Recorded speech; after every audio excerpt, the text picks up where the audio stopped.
बिस्मिल्लाहिर्रहमानिर्रहीम। स्टूडेंट्स, आज हमारा क्लास 9 की फ़िज़िक्स का सेकंड लेक्चर है। फ़र्स्ट लेक्चर में हमने इंट्रोडक्शन टू फ़िज़िक्स किया था और उसके साथ देखा था कि जो हमारी डेली लाइफ है उसमें फ़िज़िक्स का स्कोप क्या है, कहाँ कहाँ पे फ़िज़िक्स हमें हेल्प कर रही है। आज के लेक्चर में हम जो टॉपिक स्टडी करेंगे उनमें फ़र्स्ट टॉपिक है फ़िज़िकल क्वांटिटीज़, जो कि हमारे चैप्टर का टाइटल भी है। फ़िज़िकल क्वांटिटीज़ को फर्दर डिवाइड करते हैं हम दो कैटेगरीज़ में, base quantities and drive quantities. उसके बाद हमारा टॉपिक है इंटरनेशनल सिस्टम ऑफ यूनिट्स और उसमें हम पढ़ेंगे बेस यूनिट्स और ड्राइव्ड यूनिट्स। तो आज के लेक्चर हम स्टार्ट करते हैं from physical quantities. Physical quantity, हर उस क्वांटिटी को हम फ़िज़िकल क्वांटिटी कहते हैं जो कि मेजरेबल है। जिस भी क्वांटिटी को हम मेजर कर सकते हैं उसको आप फ़िज़िकल क्वांटिटी कहते हैं। इसमें लेंथ, मास, टाइम, जिन जिन चीज़ों को हम मेजर कर सकते हैं। जो क्वांटिटीज़ ऐसी हैं जिनको हम मेजर नहीं कर सकते, जैसे फॉर एग्ज़ाम्पल हमारे इमोशंस हैं कि आप नहीं बता सकते कि आपको अगर गुस्सा आ रहा है तो किस क्वांटिटी में आ रहा है, केजी में आ रहा है, मीटर में आ रहा है, जिसमें भी आ रहा है। तो फ़िज़िकल क्वांटिटीज़ हमारी वो क्वांटिटीज़ होंगी जिनको हम मेजर कर सकेंगे। अब इसमें फॉर एग्ज़ाम्पल देखें, जैसे अगर आप किसी की हाइट मेजर करते हैं, तो जब भी आप हाइट मेजर करेंगे तो वहाँ पे आपको दो चीज़ें लाजमी बताना होंगी ताकि वो जो हाइट की आपने क्वांटिटी मेजर की है वो अगले बंदे को समझ आ सके, अंडरस्टैंडेबल हो। उसमें फ़िज़िकल क्वांटिटी जितनी भी हैं उनमें ये दो चीज़ें जो हैं वो कॉमन है। पहला जो होता है उसे हम कहते हैं न्यूमेरिकल मैग्नीट्यूड।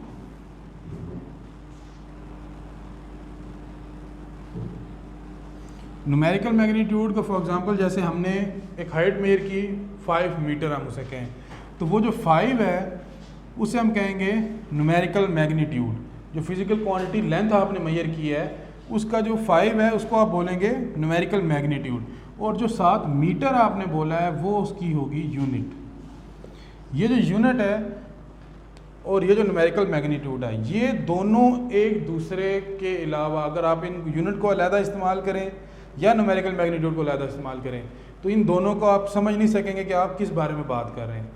तो यूनिट और न्यूमेरिकल मैग्नीट्यूड को इकट्ठा यूज़ करके ही किसी भी फिज़िकल क्वांटिटीज़ को एक्सप्रेस किया जा सकता है। अब चाहे वो लेंथ है, चाहे वो मास है, चाहे वो टाइम है, चाहे वो टेम्परेचर है, इन सब को एक्सप्रेस करने के लिए आपको न्यूमेरिकल मैग्नीट्यूड भी चाहिए होगा और यूनिट चाहिए होगा। जितनी भी फिज़िकल क्वांटिटीज़ आपके पास मौजूद हैं इस वक्त, उनमें ये दो चीज़ें कॉमन हैं, न्यूमेरिकल मैग्नीट्यूड और यूनिट।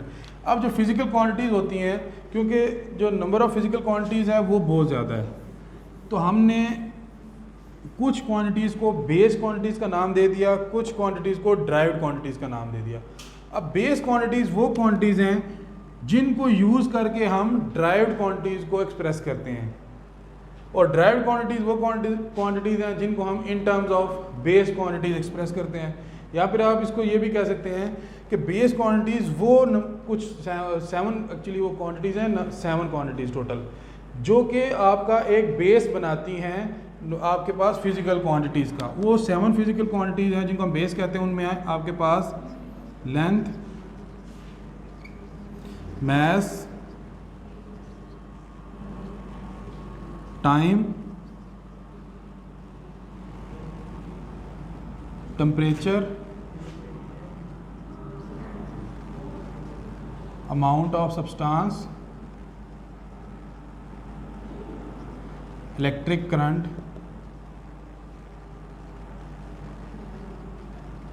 और 7th जो आपके पास लास्ट फिज़िकल क्वांटिटी है वो है quantity of light, intensity of light, sorry,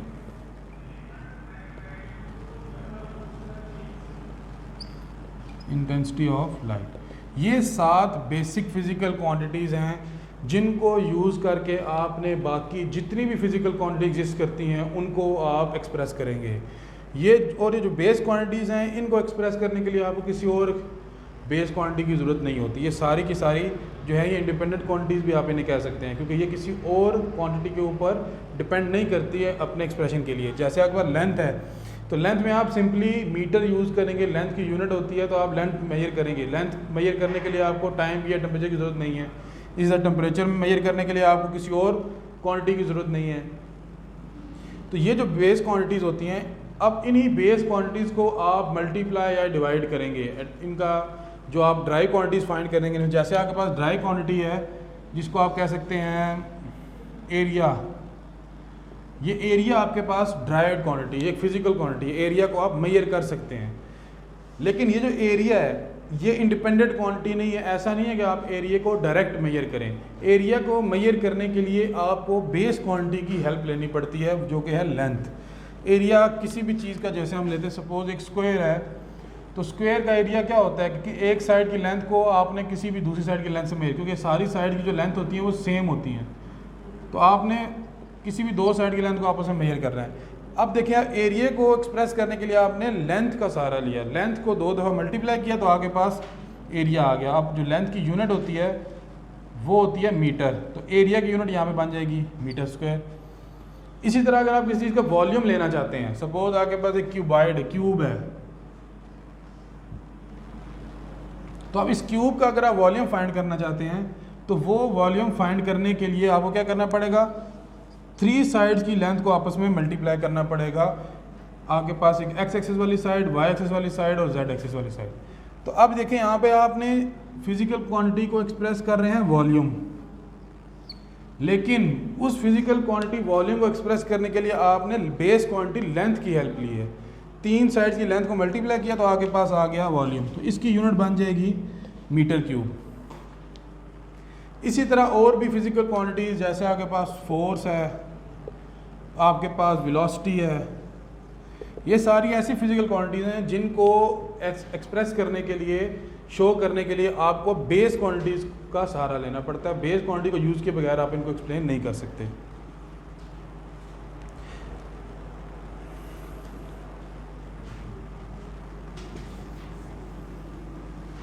अब हम आते हैं अपने नेक्स्ट टॉपिक की तरफ जो कि है इंटरनेशनल सिस्टम ऑफ यूनिट्स।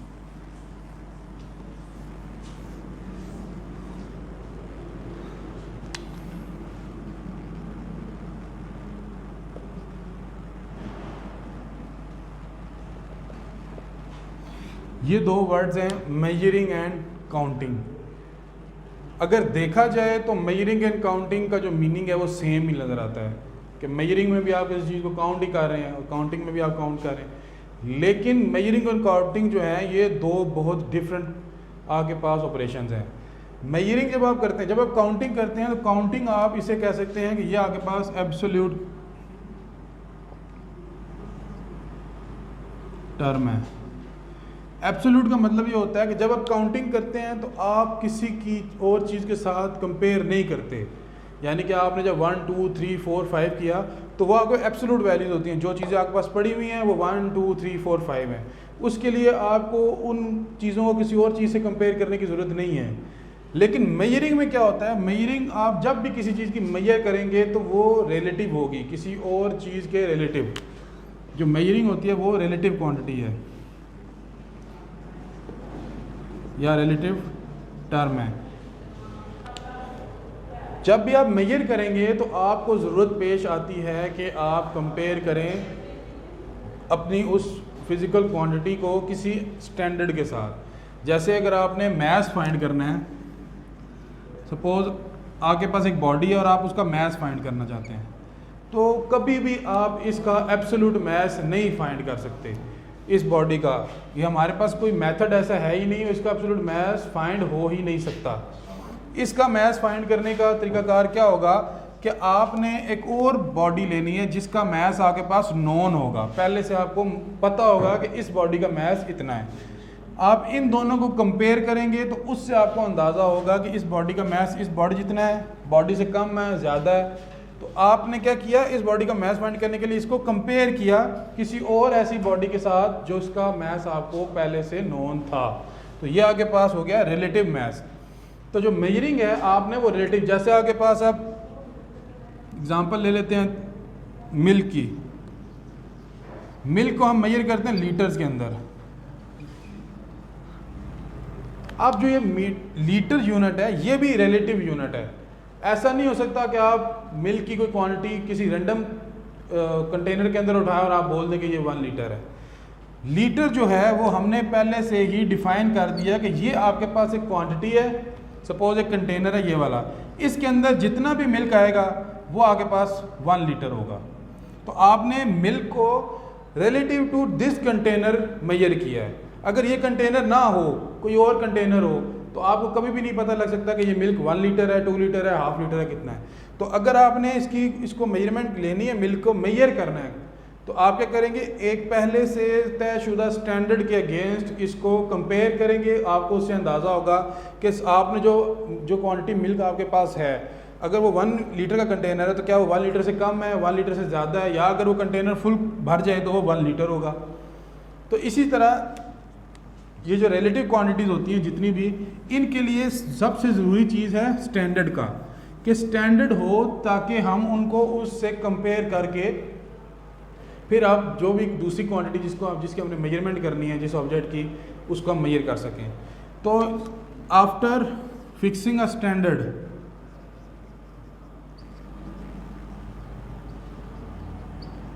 आपने एक स्टैंडर्ड फिक्स कर लिया फिजिकल क्वांटिटी का।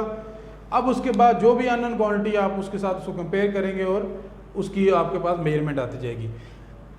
अब यहाँ प्रॉब्लम ये फेस हुई क्योंकि जब विद पैसेज ऑफ टाइम आपके पास साइंटिफिक और टेक्नोलॉजिकल जो एडवांसमेंट हुई है, तो दुनिया के मुख्तलिफ हिस्सों में फिर आपके पास रिसर्च एंड डेवलपमेंट का काम शुरू हुआ। अब ऐसा होता था कि किसी मुल्क में कोई जो साइंटिस्ट है वो कोई एक स्टैंडर्ड यूज़ कर रहा है और किसी दूसरे मुल्क में जो साइंटिस्ट है वो कोई दूसरा स्टैंडर्ड यूज़ कर रहा है। तो with the passage of time हमें ज़रूरत पेश आई कि किसी ऐसे सिस्टम को मुतारफ़ कराया जाए कि जो सारी दुनिया के अंदर एक जैसा हो, ताकि किसी दुनिया के किसी एक खित्ते के अंदर जो भी साइंटिफिक स्टडी है उसको एप्लीकेबल किया जा सके दुनिया के किसी दूसरे खित्ते के अंदर, और सारे का सारा जो आपके पास साइंटिफिक स्टडी का प्रोसीजर है वो आपके पास एक नॉर्मल हो जाए। तो इसके लिए 1960s के अंदर 1960 में जो आपके पास General Conference on Weight and Measures हुआ, उस कॉन्फ्रेंस के अंदर इन्होंने जो आपके पास रिसर्चर थे वहाँ पे, उन्होंने एक प्रपोजल पेश किया जिसको कहते हैं international system of units.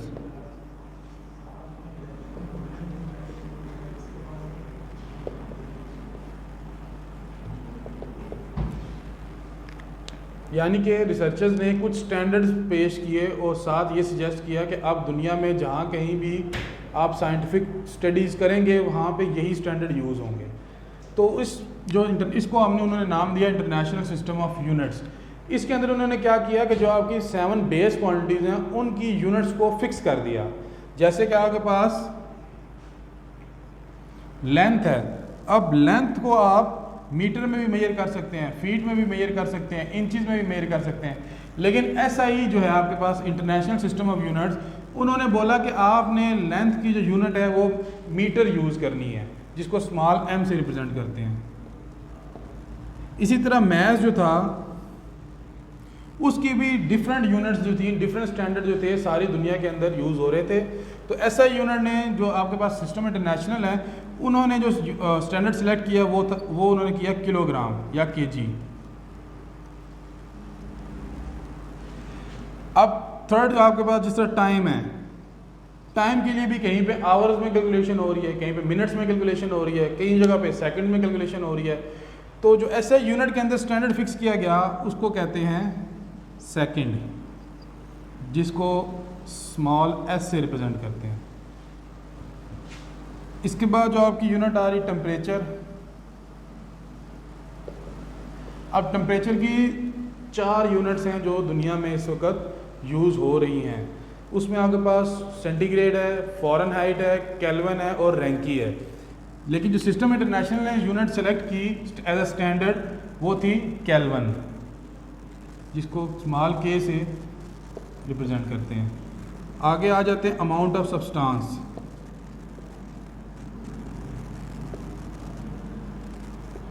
Amount of substance के लिए भी डिफरेंट यूनिट यूज़ हो रही है। जो स्पेशली अमाउंट ऑफ सब्सटेंस हम डिस्कस करते हैं, जैसे केमिकल रिएक्शंस के अंदर आप वेरी लिमिटेड क्वांटिटी ऑफ कोई सब्सटेंस लेते हैं, उसको रेड करते हैं किसी limited quantity of other substance के साथ, तो आपके पास कोई और क्वांटिटी बनती है नए सब्सटेंस की। तो ये ऑन लार्ज स्केल नहीं, ऑन स्मॉल स्केल के अंदर इधर भी बहुत सी डिफरेंट यूनिट्स थी। तो यहाँ पे जो यूनिट सेलेक्ट की गई वो हुई मोल, जिसको आप स्मॉल n से रिप्रेजेंट करते हैं। इसके बाद आपके पास आ गई intensity of light. Intensity of light के लिए जो यूनिट सेलेक्ट हुई वो हुई कैंडेला, जिसको CD से रिप्रेजेंट करते हैं। उसके बाद आपके पास जो आखिरी यूनिट थी वो थी इलेक्ट्रिक करंट। इसकी मेजरमेंट के लिए भी दुनिया के मुख्तलिफ मुल्कों में मुख्तलिफ यूनिट यूज़ हो रही थी। जो स्टैंडर्ड SI ने सेट किया वो आया एम्पेयर।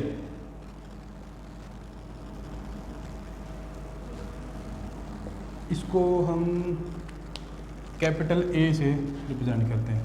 तो ये आपके पास वो सिस्टम ऑफ यूनिट्स था जो कि आपके पास जो कॉन्फ्रेंस हुई थी 1960 में, उसके अंदर under the title of international system of unit पेश किया गया। उसके अंदर उन्होंने स्टैंडर्ड फिक्स कर दिए। अब जो लेंथ की यूनिट दी मीटर, उसका उन्होंने एक स्टैंडर्ड भी दिया। एक ऑब्जेक्ट था जिसकी कुछ मखसूस लेंथ थी। उन जो रिसर्चर्स थे उन्होंने बोला कि ये जो आपके पास लेंथ है ये 1 मीटर है। अब इस जितनी भी बाकी और आपके पास जो मेजरिंग इंस्ट्रूमेंट्स बने, रूलर्स बने, उसके अलावा और भी जितने भी मेजरिंग इंस्ट्रूमेंट्स हैं, उनको विद कंपेयर दिस स्टैंडर्ड, ये स्टैंडर्ड उन्होंने फिक्स कर दिया। अब इस स्टैंडर्ड से कंपेयर करके आगे बनाना शुरू किया गया। इसी तरह मैस के लिए एक स्मॉल मैस लिया गया, एक बॉडी थी, उसका जो मैस था उसको रिसर्चर ने बोला कि ये मैस है 1 kg। अब इसके अलावा जितने भी आपको वेट नज़र आते हैं दुनिया के अंदर, वो सारे के सारे वेट डायरेक्टली कंपेरेबल हैं इस मैस से। अगर 1 kg का ये इसका मैस 1 kg है तो 1 kg जितने भी और जितनी चीज़ें होंगी वो इससे ही कंपेयर करके बनाई गई होंगी। फिर उन 1 kg को जोड़ के आपने ज़्यादा जितने भी आपने बड़ा वेट बनाना है उसको आपने बनाया है। इसी तरह आपके पास टेम्परेचर के लिए भी, बाकी सब के लिए भी स्टैंडर्ड फिक्स किए गए। और जो बाकी जितनी भी आपके पास अननोन क्वांटिटीज़ थी उनको फिर इन स्टैंडर्ड से कंपेयर करके मेजर किया जाता था। ये आपके पास थी बेस यूनिट्स। क्योंकि ये बेस क्वांटिटी की यूनिट थी तो इन्हें हमने फिर नाम दिया, रिसर्चर्स ने नाम दिया बेस यूनिट्स। अब जिस तरह बेस क्वांटिटीज़ जो हैं वो यूज़ होती हैं एक्सप्लेन करने के लिए ड्राइव्ड क्वांटिटीज़ को, इसी तरह बेस यूनिट यूज़ होंगी जब भी आप किसी भी ड्राइव्ड क्वांटिटी की यूनिट फाइंड करेंगे तो उसके लिए बेस क्वांटिटीज़ की यूनिट को मल्टीप्लाई या डिवाइड करेंगे। फॉर एग्जांपल आपके पास एग्जांपल है कि फोर्स एक ड्राइव क्वांटिटी है जो कि किसके इक्वल होता है, मैस इनटू एक्सेलरेशन। अब ये एक्सेलरेशन जो है वो किसके इक्वल होता है, वेलोसिटी पर यूनिट टाइम। अगर वेलोसिटी इटसेल्फ जो है वो डिस्टेंस डिवाइडेड बाय टाइम के इक्वल होती है। ये टी इधर डिवाइड हो रहा है, नीचे आ जाएगा तो आपके पास md/t² बन जाएगा। यानी फोर्स जो है वो बेस क्वांटिटी, फोर्स के अंदर कौन कौन सी यूज़ हो रही है, आपके पास मैस यूज़ हो रहा है, आपके पास डिस्टेंस यूज़ हो रहा है और आपके पास टाइम यूज़ हो रहा है। तो ये तो इसके आपने फोर्स को डिवाइड कर दिया बेस क्वांटिटीज़ में। बेस क्वांटिटीज़ को आप ऐसे भी लिख सकते हैं कि मैस की बेस क्वांटिटी आपके पास ये है, डिस्टेंस की जो बेस क्वांटिटी उसको लेंथ कहते हैं और टाइम को हम कैपिटल T से रिप्रेजेंट करते हैं। तो ये आपके पास फोर्स और ये उसकी